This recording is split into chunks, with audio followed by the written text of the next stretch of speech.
Airport अंचल में मांजा सूता लगी जड़े आहत होगा पर एक्शन मोड्रे कमिशनरेट पुलिस कैपिटल थाना पुलिस पक्षर 1 नंबर हाटरे बिक्री करा जाउथिबा गुड़ी मांजा सूता दुकान गुड़िकरे चढ़ाऊ करा जाइछे। केवल कैपिटल थाना नुहे बड़गड़ एयरपोर्ट एयरफिल्ड मंचेश्वर चंद्रशेखरपुर चंदका इन्फोसिटी थाना अंचल में पुलिस तरफ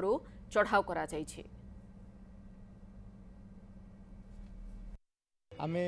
गुड़ी एवं सूता जो जगह बिक्री होची 1 नंबर मार्केट भितर आमे कमिशनरेट पुलिस तरफ आज जाइए जांच करथुलु एवं आमे एनश्योर करबा को चाहूँ जे को जगह मांजा सूता बिक्री न हो एवं लोक मानक भी आमे मेसेज देबा को चाहूँ जे मांजा सूता व्यवहार होवा द्वारा बेले बेले दुर्घटना घटुची एवं लोक माने